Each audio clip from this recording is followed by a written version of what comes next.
semuanya, kembali lagi di Kitox KSPM Talks with KSPM Unika Musikalitas, tempat ngobrol santai tapi penuh insight. Saya Jovita, selaku moderator podcast kita pada hari ini. Gimana kabarnya nih teman-teman? Semoga tetap sehat, tetap semangat, dan jawabannya aman-aman aja ya. Pada episode kali ini, kita akan mengulas tuntas mengenai saham IPO yang sangat banyak peminatnya nih teman-teman. Kira-kira teman-teman pada tahu nggak sih kita akan bahas saham apa? Nah, benar banget teman-teman, kita akan membahas saham IPO, CDIA, dan KOI ini teman-teman. Dan spesialnya lagi teman-teman, kita kedatangan tamu yang sangat berpengalaman dalam bidang IPO nih teman-teman. Beliau ini merupakan perwakilan dari PIM Sekuritas Indonesia cabang Palembang, Mbak Penny Handayani. Halo Mbak Penny. Halo Mbak Jovita. Selamat datang Mbak di podcast kami. Gimana Mbak kabarnya hari ini? Alhamdulillah baik. Puji Tuhan Mbak.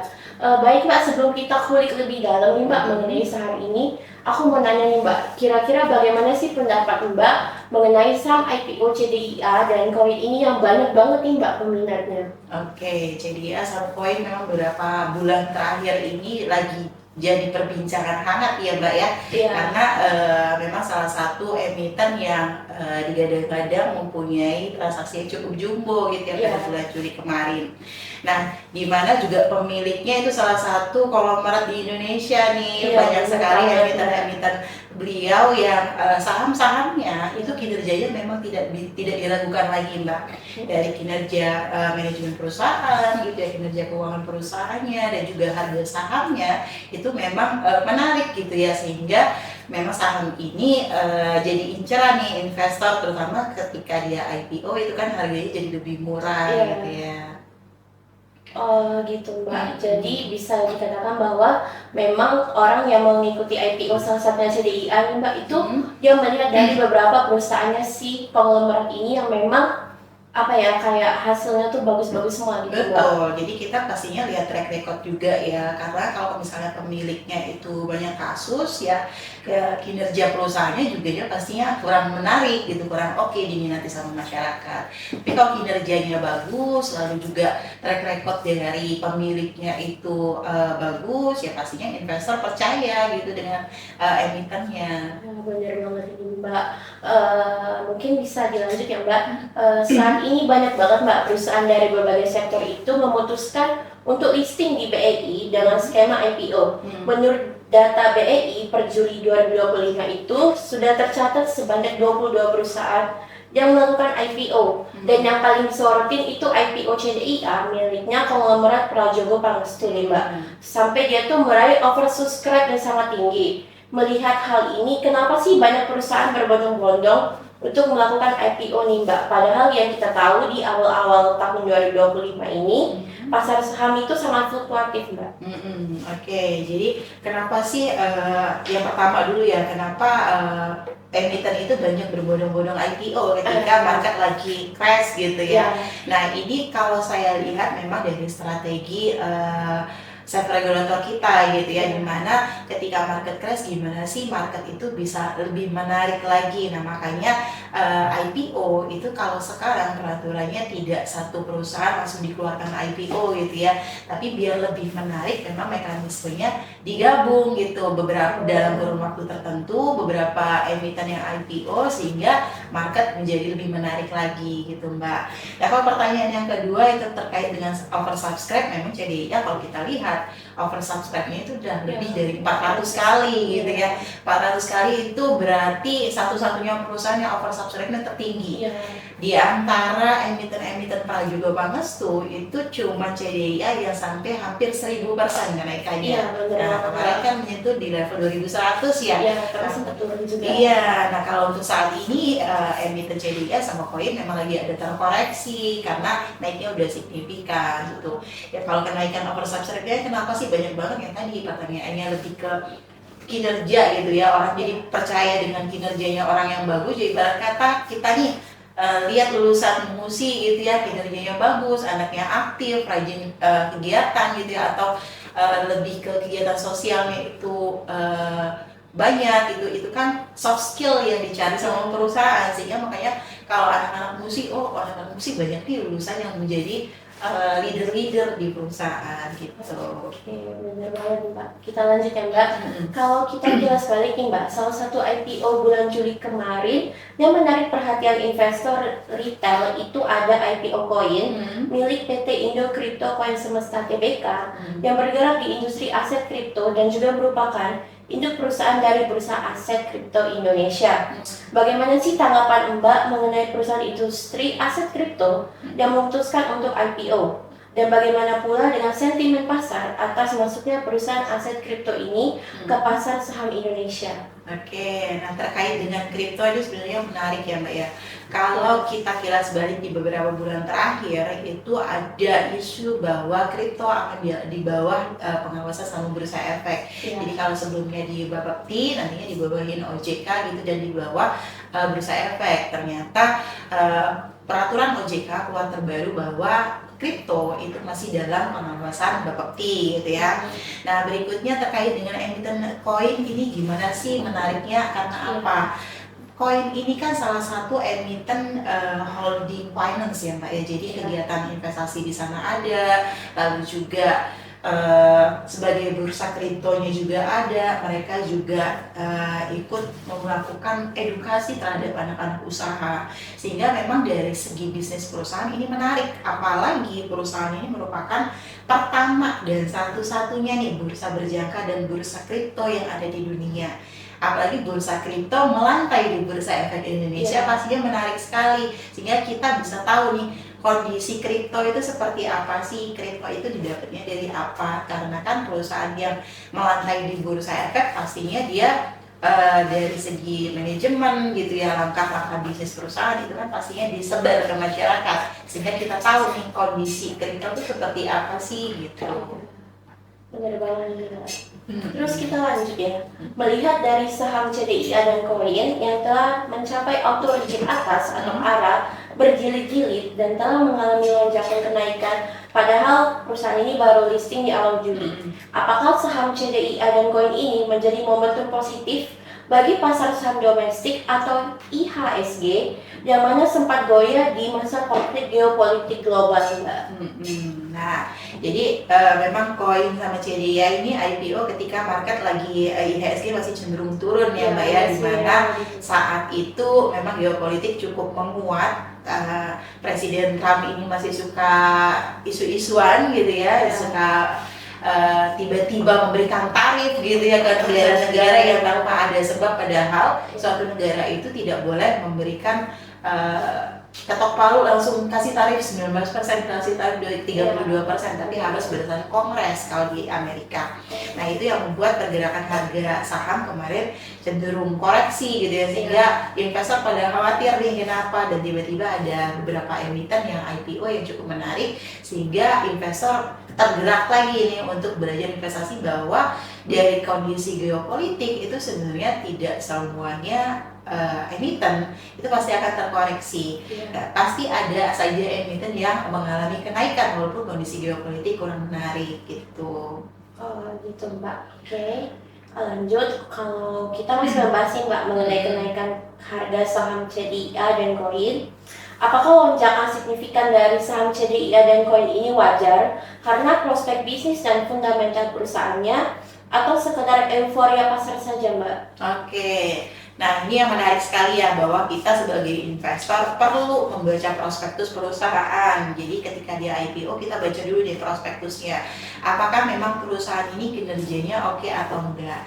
Nah kalau kita lihat dari CDIA dan Koin itu kinerjanya, kalau kita lihat dari fundamental perusahaan, CDIA dan Koin ini masih mencatatkan kinerja yang positif Mbak, labanya cukup mengalami penguatan dan bertumbuh dari tahun ke tahun. Nah 2 tahun terakhir kita lihat dari 2023 ke 2024 itu dari pendapatan, laba, walaupun beban operasional ada peningkatan sedikit gitu ya, mereka masih bisa mencatatkan laba yang positif, ditambah labanya juga bertumbuh. Jadi dari segi fundamental memang perusahaan ini yang sehat gitu ya, beda dengan 3 emiten yang lainnya yang dimana kalau Mbak ada baca salah satu emiten dari 5 itu ada dari prospektusnya, ini yang cukup menarik yang menjadi sorotan saya. Kenapa? Karena ada direktur utamanya, dia jual tanah gitu ya. Aku tahu Jual tanah, tapi dia melalui mekanisme IPO. IPO. IPO-nya, dana IPO dibeliin ke tanah direksinya gitu. Nah, ini yang menjadi 50-50 gitu ya. Ini kenapa? Emang nggak laku lagi gitu ya di pasar properti. Iya. Nah, dengan kondisi yang kayak gitu ya pastinya investor tidak akan merespon cukup lama kenaikannya. Iya. Terbukti dengan pergerakan harga sahamnya cuma 1-2 hari naik, habis itu terkoreksi kan. Iya. Beda dengan CDS sama koin, kita lihat kinerjanya bagus, lalu juga manajemennya cukup bagus, di mana pemiliknya juga kinerjanya kita tahu. Nah, terbukti harga sahamnya kemarin sempat menyentuh hampir 1000% gitu kenaikannya. Sama ini Mbak mau nanya, tadi kan Mbak ada bilang bahwa yang tadi yang perusahaan IPO tapi yang membeli tanah untuk direkturnya tuh Mbak. Nah, kenapa sih Mbak BE itu meloloskan dia Mbak? Kan dari berita yang beredar kan aku baca nih Mbak di TikTok ya, salah satunya ada yang bilang bahwa kenapa sih bisa lolos, padahal kan dilihat kan kepentingan perusahaannya itu tuh kayak gimana gitu. Ya, nah kalau terkait dengan BI kenapa meloloskan itu ada baiknya memang langsung ditanyakan ke Bursa Efek ya Mbak ya. Tapi dari segi Bursa Efek itu kan dia punya prosedurnya bahwa kalau misalnya perusahaan sudah memenuhi syarat ya bisa aja dia IPO. Nah, kenapa kita harus jeli? Harusnya kita yang sebagai investor kita harus jeli karena kita namanya investasi itu kan nggak pakai duit monopoli gitu ya, pakai duitnya asli. Lalu kita juga ketika investasi berharap dana kita itu bertumbuh gitu. Makanya kita harus jeli-jeli perusahaan apa sih yang harus kita beli. Kalau perusahaannya yang kinerjanya jelek, lalu tujuan penggunaan dananya yang agak melenceng gitu ya dari biasanya perusahaan yang IPO, ya nggak usah kita beli gitu. Oh, berarti kita penting ya Mbak untuk membaca penggunaan dana IPO sebenarnya. Betul. Oke, itu Mbak. Baik, kita lanjut. Dengan maraknya euforia IPO setelah suksesnya CDII memberikan return berkali-kali lipat, banyak kalangan investor retail menunggu IPO lainnya yang akan datang. Menurut Mbak, apa kesalahan-kesalahan yang paling umum terjadi saat investor membeli suatu IPO? Oke, kesalahan yang umum sekali ya untuk masyarakat ketika dia ngikutin IPO itu yang pertama tidak membaca prospektus. Jadi namanya prospektus itu ibarat kata lembaran awal nih bahwa ini proposal kita mau IPO, investor setuju atau enggak gitu ya. Jadi ibarat kata kita ngajuin proposal pengajuan dana, kira-kira investor kita oke enggak nih dengan perusahaan kita gitu ya. Jadi kalau misalnya kesalahan banyak yang terjadi itu orang nggak baca prospektus secara detail. Jadi bacanya dia sektornya apa, harganya berapa, langsung beli. Atau kita tahu sebenarnya di prospektus itu banyak subpoin yang kita bisa baca. Yang pertama dari jumlah saham yang beredar, berapa banyak sih jumlah saham yang beredar. Semakin banyak saham yang beredar di masyarakat, nantinya volatilitasnya pastinya akan tinggi. Jadi pergerakan harga sahamnya lebih fleksibel. Beda dengan perusahaan yang jumlah sahamnya itu dikeluarkan ke masyarakat sedikit Mbak. Jadi cenderung itu pergerakan harga sahamnya lumayan stabil, tapi itu kurang cocok kalau misalnya kita mau jadi trader gitu karena pertumbuhannya itu agak melambat gitu. Berikutnya poin yang kita bisa lihat dari prospektus itu bisa dari penggunaan dana. Dananya dipakai buat apa aja nih? Apakah dananya dipakai buat ekspansi bisnis? Apakah perusahaan itu mau bayar utang gitu ya? Ataukah perusahaan itu yang tadi mau beli tanah gitu ya? Atau beli kayak misalnya koin ya CDI, kalau misalnya saya baca di CDI secara lengkapnya CDI itu lebih ke ekspansi bisnis untuk beli peralatan gitu ya, untuk anak usahanya, untuk biar lebih meningkat dari kegiatan usahanya gitu. Jadi banyak poinnya di sana, cenderung kita membaca sektornya apa, subsektornya apa, langsung beli aja gitu. Oke, mungkin lanjut ya Mbak. Berbicara mengenai dunia IPO yang menarik banyak perhatian investor retail, khususnya pemula, bagaimana tanggapan Mbak mengenai orang-orang yang FOMO membeli saham perdana atau IPO? Lalu menurut Mbak, apakah FOMO itu musuh utama dan jebakan emosi bagi investor pemula? Oke, FOMO, fear of missing out. Jadi orang yang takut ketinggalan, nggak punya saham di saham itu gitu ya. Jadi terkait dengan IPO, Kalau di IPO itu bisa FOMO nggak untuk di saham-saham yang IPO? Ya bisa aja, kayak tadi kalau misalnya banyak yang pom-pom di media sosial itu banyak orang yang terjebak di sana. Tapi sebenarnya di IPO ini menarik Mbak. IPO itu sebenarnya salah satu strategi kalau misalnya kita mau beli saham dan punya return yang cepat langsung tinggi gitu. Karena kalau misalnya kita beli di market sekunder itu ada auto reject atas ya, auto reject atasnya kalau misalnya marketnya lagi oke dan harganya yang kurang dari 200 bisa 35% gitu ya. Kalau turun dibatasi 15%. Nah, gimana caranya untuk dapetin return yang cepat nih? Biasanya orang melalui IPO gitu. Tapi IPO juga teman-teman perlu sadari bahwa ketika dia melantai itu beberapa emiten ada strateginya gitu ya. Ada yang harga sahamnya mulai melandai. Kalau udah mulai melandai jangan di hold teman-teman, taking profit. Ada orang yang nggak apa-apa lah nanti harga sahamnya naik ya kalau udah melandai. Kalau dia udah melandai di bursa efek nih Mbak, harga sahamnya udah melandai, taking profit dulu. Ketika harga sahamnya nanti udah mulai baik gitu ya, atau aksi jualnya udah berkurang, baru kita bisa masuk lagi. Ada orang yang FOMO kemarin, CDA naik terus sampai 1000%, beli di harga 1960, aduh, asyik. Sekarang 1600-an gitu ya, tadi pagi tertingginya di 1700 gitu. Nah kita juga harus pandai-pandai strategi. Kalau harga sahamnya udah tinggi ya nggak usah dibeli dulu, tunggu dia ada terkoreksi dan udah stabil, baru kita bisa masuk. Berarti kita harus ngeliat juga ya Mbak ya pergerakan sahamnya. Betul, kita jangan asal beli aja. Oke. Gini Mbak, terkadang dalam dunia IPO itu kan ada anggapan bahwa IPO adalah aset strategi perusahaan. Menurut Mbak sendiri, IPO ini bisa dijadikan peluang atau justru lebih baik dihindari oleh investor pemula? Ya, namanya semua mekanisme dalam pasar modal itu sebenarnya menguntungkan Mbak bagi investor. Tergantung kita menanggapinya gimana dan kita meresponnya itu seperti apa sih dengan kondisi perusahaan ketika dia IPO gitu ya. Exit strategi perusahaan itu kan bisa-bisa aja bahwa perusahaan bisa dengan cara akuisisi ya, atau dengan merger gitu ya. Dengan dia IPO ini kan lebih ke keluar dari zona nyaman perusahaan sebenarnya. Ketika dia menjadi perusahaan tertutup, perusahaan itu cenderung dengan pola pikirnya sendiri, mekanisme pola pikir dari direksinya gitu ya, sehingga tidak ada yang mengawasi dan tidak ada yang memberi masukan. Ketika perusahaan itu IPO, mereka wajib untuk RUPS kan. Nah, ketika RUPS pastinya nanti ada masukan dari investornya. Itu yang membuat perusahaan-perusahaan yang IPO itu mereka lebih open minded gitu ya. Jadi bisnisnya tetap berjalan dengan pemikiran-pemikiran yang baru, nggak stagnan dengan pemikiran-pemikiran sebelumnya aja gitu. Agak melenceng sedikit Mbak dari pembahasan kita mengenai CDA dan koin, mengenai perusahaan yang sudah berdiri dan beroperasi sekian lama tetapi baru memutuskan untuk melakukan IPO, di mana kabarnya ada rumor bahwa perusahaan tersebut sedang diambang kebangkrutan sehingga perusahaan memutuskan untuk melakukan IPO guna mencari dana tambahan. Mengenai informasi terkait perusahaan yang sudah berdiri lama yang kemudian ingin melakukan IPO, apakah sebuah good news atau tidak bagi investor? Lalu, apakah IPO milik perusahaan yang sudah berdiri lama ini harus dihindari atau tidak Mbak? Misalnya, perusahaan tersebut melakukan IPO. Oke, sebenarnya yang perlu dihindari itu bukan perusahaan itu lama atau enggaknya. Jadi kalau perusahaannya lama tapi tidak bertumbuh dan berujung bangkrut ya kita nggak usah beli.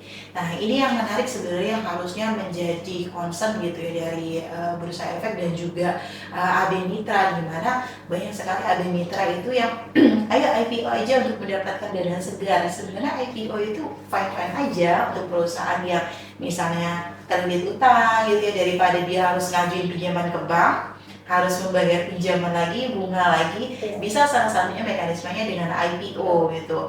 Namun kita bisa pelajari di sana, kalau misalnya perusahaan itu udah diambang bangkrut, ya ini kalau saya bisa bilang itu salah satu kesalahan dari Alimitra dan Bursa Efek juga gitu ya.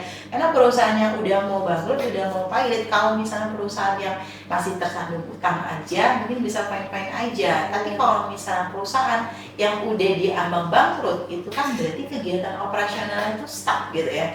Pendapatannya itu malah cenderung turun. Jadi ada baiknya memang ya tidak diloloskan untuk perusahaan-perusahaan yang menjelang bangkrut.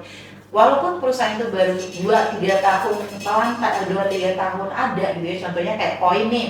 Koin baru tahun 2022 berdiri gitu ya. Namun perusahaannya kinerjanya cukup bagus gitu ya. Lalu syarat-syarat dari Bapepti bisa dipenuhi dan mereka juga menjadi salah satu bursa kripto pertama gitu ya di dunia. Nah, kalau misalnya perusahaan yang bangkrut, ya nggak usah dulu gitu. Ada baiknya memang cari aja perusahaan-perusahaan yang kinerjanya bagus sehingga dana investor itu bisa terlindungi gitu ya. Jadi banyak sekali nih yang nanya kalau kita live di IG, gimana sih perlindungan bursa gitu ya dengan investor, kok saham-saham yang jelek dilolosin. Kita balik lagi teman-teman ya, kita lebih ke namanya kita investasi. Pastikan kita memilih perusahaan-perusahaan dengan kinerja yang bagus. Kalau saya selalu edukasi itu pasti fundamental yang pertama. Fundamental sekali Mbak, iya. Karena fundamental itu dasar. Nah, ketika dasar atau fondasi rumah itu sehat, bagus gitu ya. Kalau misalnya fondasinya bagus, ada gempa pun paling goyang-goyang dikit. Nah, contoh kayak rumah-rumah di Jepang nih, ada gempa, ada tsunami, masih kokoh aja karena fondasinya bagus. Nah, seperti juga kita kalau misalnya kita mau beli instrumen investasi bukan hanya di saham gitu ya, di emas atau di mana, itu juga kita harus pelajari instrumennya. Maka ketika fondasi fundamental kita sehat, ya kita bisa memilah mana yang jalan yang bagus gitu. Baik, wah obrolan kita seru banget nih dan penuh insight. Terima kasih banyak Mbak Penny Handayani sudah sharing ilmu dan pengalamannya serta meluangkan waktunya. Buat teman-teman pendengar dan penonton, jangan lupa subscribe, kasih rating, dan share episode ini ya ke teman-teman kalian semuanya. Saya Jovita, pamit undur diri, terima kasih, dan sampai jumpa di episode kita selanjutnya.